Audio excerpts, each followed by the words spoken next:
രവി എന്താ രാവിലെ സൈറ്റിലേക്ക് വരായിരുന്നു? എനിക്ക് നല്ല സുഖം തോന്നുന്നില്ല. അല്ല, ഇതൊന്നും കഴിച്ചില്ലേ? വേഗം കഴിക്കാൻ, നമുക്ക് ഒരുമിച്ച് പോവാം. സലീം പൊക്കോളൂ, ഞാൻ വന്നേക്കാം. ഇങ്ങനെ ഒന്നും കഴിക്കായിരുന്നു എങ്ങനെയാണ്? കൊച്ചുകുട്ടികളെ പോലെ. വേണ്ട സലീം.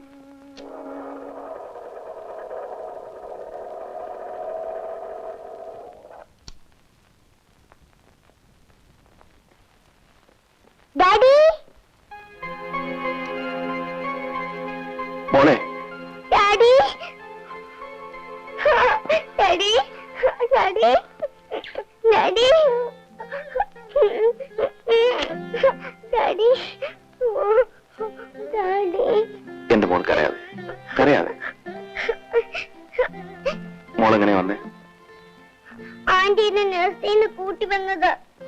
ഡാഡി എന്തെന്നെ കാണാൻ വരത്? Daddy mummy പിണക്കാണോ? ഡാഡിക്കൊരു പിണക്കമില്ല മോളെ. പിന്നെ എന്താ മമ്മി ഇങ്ങോട്ട് വരാത്ത? മോൾ വല്ല കഴിച്ചു? ഇല്ല. വാ.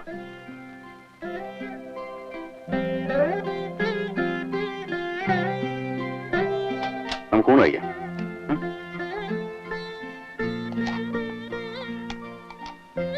ഞാൻ വിളമ്പാം.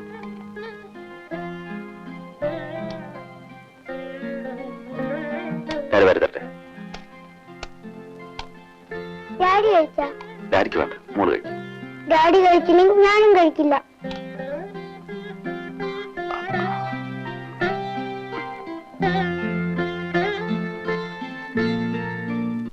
നിന്നേക്കാൾ കൂടുതൽ വർഷം ഈ ഭൂമിയിൽ ജീവിച്ചവനാ ഞാൻ.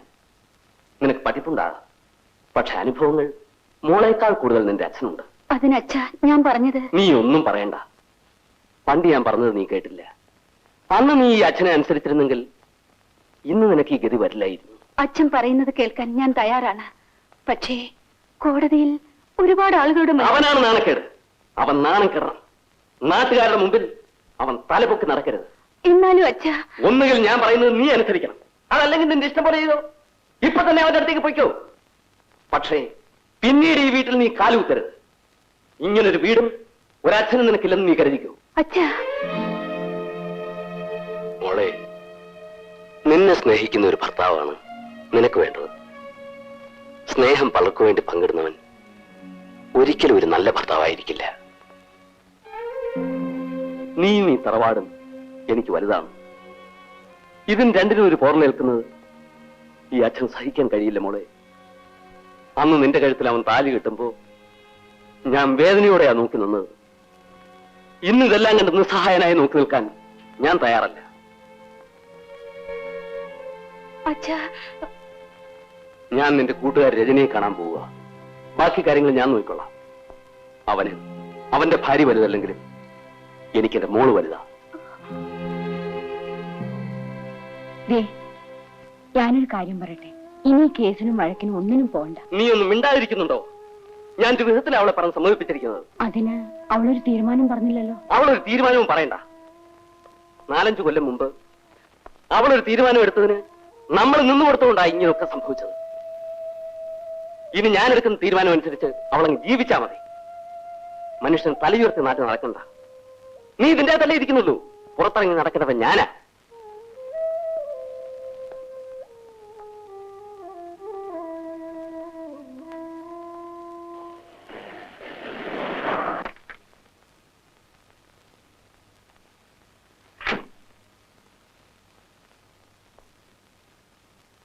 വരൂ അങ്കിൾ, ഇരിക്കൂ.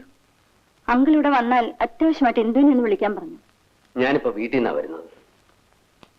എന്തുവിന്റെ കാര്യത്തിന് വല്ല തീരുമാനമായോ? ഒരു ഉറച്ച തീരുമാനവുമായിട്ടാ ഞാൻ ഇങ്ങോട്ട് വന്നത്. അവൾ സമ്മതിച്ചു? സമ്മതിച്ചു. ഇതെങ്ങനെ പറഞ്ഞ് അവസാനിപ്പിക്കും അങ്കിൾ? എങ്ങനെയെങ്കിലും അവസാനിപ്പിച്ചേ പറ്റൂ. എന്ന് വെച്ചാൽ ഒരു നോട്ടീസ് അയക്കണം. എന്ത് നോട്ടീസ്? Divorce notice. അങ്കിൾ എന്താണ് പറയുന്നത്? എന്റെയും എന്റെ കുടുംബത്തിന്റെയും അഭിമാനത്തിന്റെ പ്രശ്നമാണ് മോളെ ഇത്. മിനിമോളുടെ ഭാവി കൂടെ ആലോചിക്കണ്ടേ അങ്കിൾ? മിനിമോൾക്ക് എന്താ കുഴപ്പം? 10-12 വർഷം കഴിയുമ്പോ അവളെ കല്യാണം കഴിച്ചയക്കുന്ന കാര്യമാണോ? അതിന് അവന്റെ കെയർ ഓഫ് എനിക്ക് ആവശ്യമില്ല. ഇന്ന് അവന്റെ കെയർ ഓഫ് എന്റെ മോൾക്ക് അപമാനവുമാണ്. അവൾക്ക് എന്താണെങ്കിൽ ഭ്രാന്തുണ്ടോ? എന്റെ മകൾക്കല്ല ഭ്രാന്ത്. ഭ്രാന്ത് അവനാണ്. അതുകൊണ്ടാണല്ലോ പേപ്പെട്ടിയെ പോലെ കണ്ട അഭിസാരികൾ വിട്ട് ഹോട്ടലുകൾ തോറും കയറിയിറങ്ങി നടക്കുന്നത്. അവൻ എവിടെ വേണമെങ്കിൽ പോയി തുലയട്ടെ, എനിക്കതൊരു പ്രശ്നമല്ല. പക്ഷെ എന്റെ തറവാട്ടിൽ ഇനി അവൻ കാലുകുത്താൻ പാടില്ല. അങ്കിൾ, പെട്ടെന്നൊരു തീരുമാനം എടുക്കരുത്. ഒന്നുകൂടെ ആലോചിക്കൂ. ഒന്നല്ല 10 പ്രാവശ്യം ആലോചിച്ചിട്ടാണ് ഞാൻ ഈ തീരുമാനമെടുത്തത്. കുടുംബത്തിന്റെ അന്തസ്വാധ്വാനവും ഒക്കെ പോയി മോളെ. ഇനി എന്താലോചിക്കാനാ? കുടുംബത്തിന്റെ അന്തസ്സിന്റെ പ്രശ്നമല്ലിത്. ഇന്ദുവിന്റെയും മിനിമോളുടെയും ഭാവിയുടെ പ്രശ്നമാണ്. എന്റെ മോൾക്കൊന്നും സംഭവിക്കാൻ പോകുന്നില്ല. അവളൊന്ന് മൂളിയാൽ മതി. 24 മണിക്കൂറിനകം അവൾക്ക് അനുയോജ്യനായ ഒരുത്തിനെ കൊണ്ട് വിവാഹം കഴിപ്പിക്കാനുള്ള കഴിവ് ഈ മംഗലത്ത് നാരായണൻ നായർക്കുണ്ട്. അതുകൊണ്ട് മോള് വേഗം തന്നെ വിവാഹമോചനത്തിനുള്ള ഒരു നോട്ടീസ് തയ്യാറാക്കുക. അങ്കിൾ, നോ, ഞാനിത് ചെയ്യില്ല. എനിക്കിത് ചെയ്യാൻ കഴിയില്ല. മോളെ, ഇന്ദുവും നീയും വേറെയാണെന്ന് എനിക്ക് തോന്നിയിട്ടില്ല. നിന്റെ ഒരു സഹോദരിക്കാണ് സംഭവിച്ചിരിക്കുന്നതെന്ന് കണക്കാക്കി നീ ഇത് ചെയ്യണം. അഥവാ നീ നോട്ടീസ് അയച്ചില്ലെങ്കിൽ ഞാൻ വേറെ ഏതെങ്കിലും ഒരു അഡ്വക്കേറ്റിനെ കൊണ്ട് അയപ്പിക്കേണ്ടി വരും.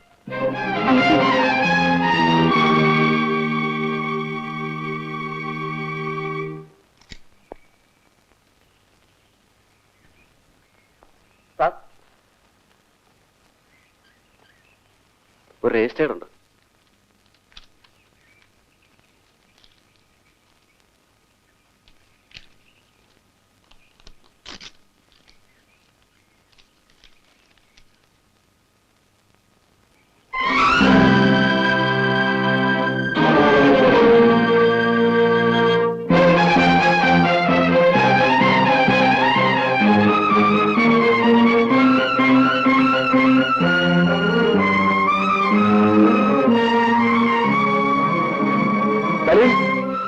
സലീം, സലീം, ഇത് കണ്ടു.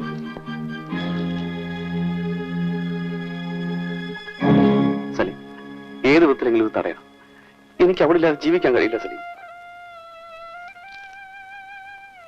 രവി ഇങ്ങനെ വിഷമിച്ചാലോ? ഇരിക്കൂ. ഇല്ല സലീം, നീ എങ്ങനെയെങ്കിലും നമ്മളെ കണ്ടത് തടയണം സലീം. ഞാൻ പോവാം. സമാധാനമായിരിക്കും.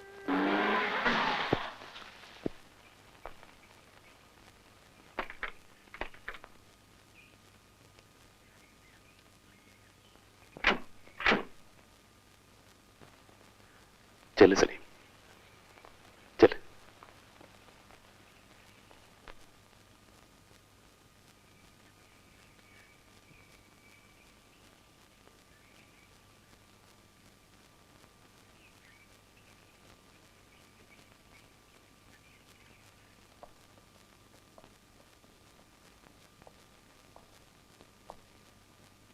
ആരാ?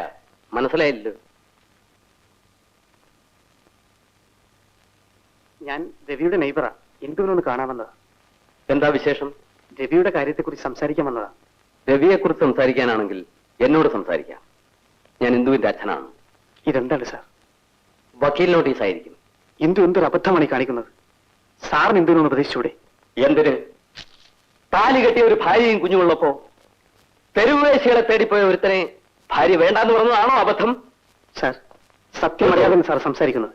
നിങ്ങൾ രവിയുടെ റെക്കമെൻഡേഷനുമായിട്ട് വന്നതാണോ? എന്നാൽ അവനോട് പോയി പറഞ്ഞേക്ക്, മംഗലത്ത് നാരായണൻ നായരുടെ പടിക്കകത്ത് ഇനി അവന് കാലുകുത്താൻ പറ്റില്ലെന്ന്. നിങ്ങൾ പോവാ.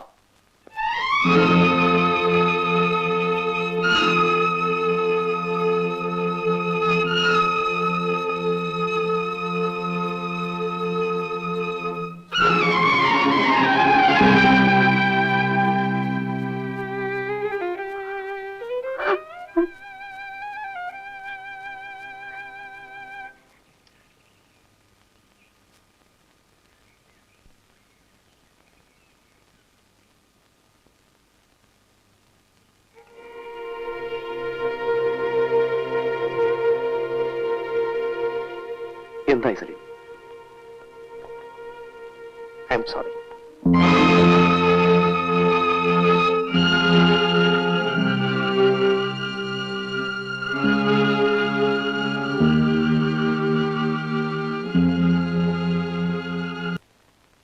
യുവർ ഓണർ, എന്റെ കക്ഷി ഡോക്ടർ ഇന്ദു വിവാഹമോചനം ആവശ്യപ്പെടാൻ സാധൂകരിക്കുന്ന 2 കാരണങ്ങൾ കോടതി മുമ്പാകെ ബോധിപ്പിക്കുവാൻ ഞാൻ ആഗ്രഹിക്കുന്നു.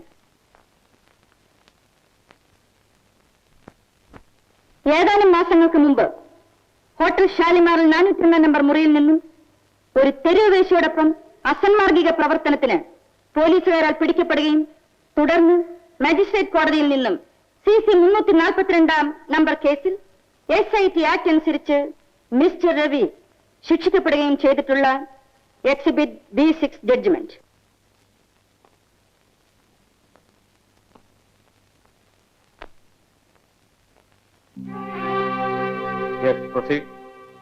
Engineering college principal mister Rajasekharan നായരുടെ മൊഴിയിൽ നിന്നും മിസ്റ്റർ രവി കോളേജിലെ ഏറ്റവും ദുർമാർഗിയായ ഒരു വിദ്യാർത്ഥിയായിരുന്നു എന്നതും അതിന്റെ പേരിൽ സസ്പെൻഷൻ തുടങ്ങി പല ശിക്ഷാ നടപടികൾക്കും പല പ്രാവശ്യം വിധേയനായി തീർന്നിട്ടുണ്ട് എന്നും ഇതിനകം തെളിയിക്കപ്പെട്ട് കഴിഞ്ഞിട്ടുണ്ട്.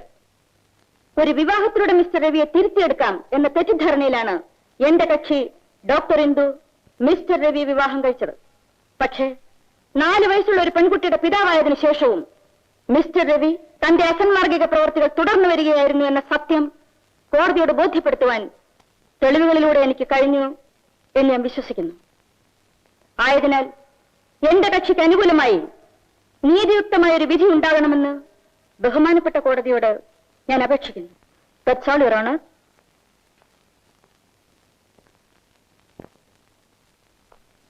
Mr. Ravi, have you anything to say?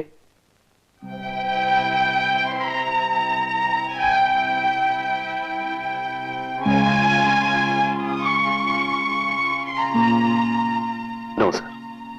Miss Rajani, നിങ്ങളുടെ കക്ഷി കുട്ടിയെ കൊണ്ടുവന്നിട്ടുണ്ടോ? Yes, Your Honor. She is present. കുട്ടിയെ കൊണ്ടില്ല.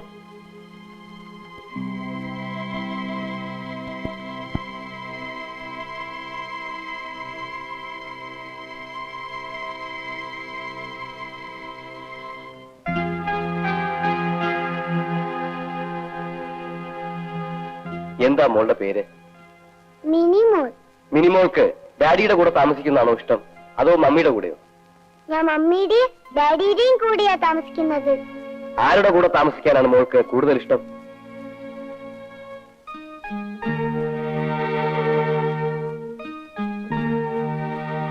ഡാഡിയുടെയും മമ്മിയുടെയും കൂടെ. Now you can take your child. കുട്ടി എടുത്തോളൂ.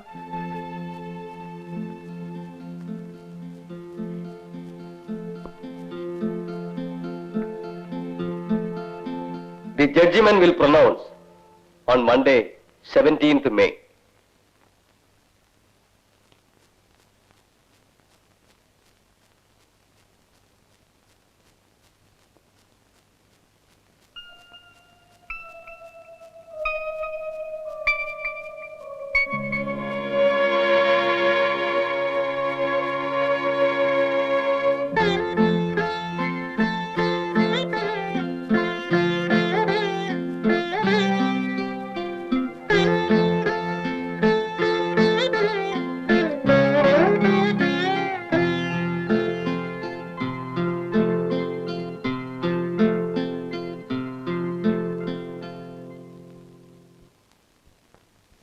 വിവാഹശേഷവും എതിർകക്ഷി മിസ്റ്റർ രവി പരസ്ത്രീകളുമായി ലൈംഗിക ബന്ധം പുലർത്തിയിട്ടുണ്ടെന്ന് സംശയാതീതമായി തെളിയിക്കപ്പെട്ട് കഴിഞ്ഞതിനാൽ ഹിന്ദു മാരേജ് ആക്ട് 13-ാം വകുപ്പ് പ്രകാരം വിവാഹമോചനം അനുവദിച്ചിരിക്കുന്നു.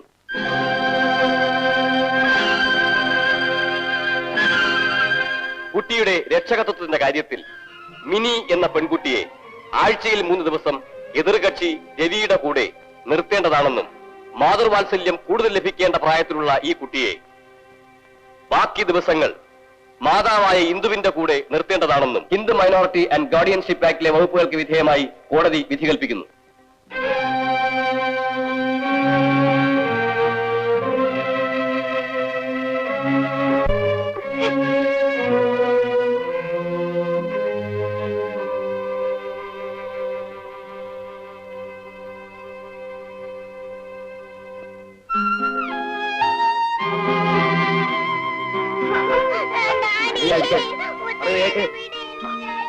മോളെ വെറുതെ ഇരിക്കേ, പറയുന്ന കേക്ക് ഒന്ന് ചുമ്മാരി.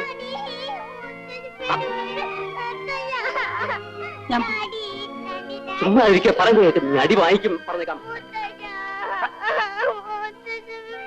ഒന്ന് ചുമ്മാ ഇരിക്കും മോളെ, പറയുന്ന കേക്ക്. വണ്ടി എടുക്കും, വെറുതെ ഇരിക്കേ.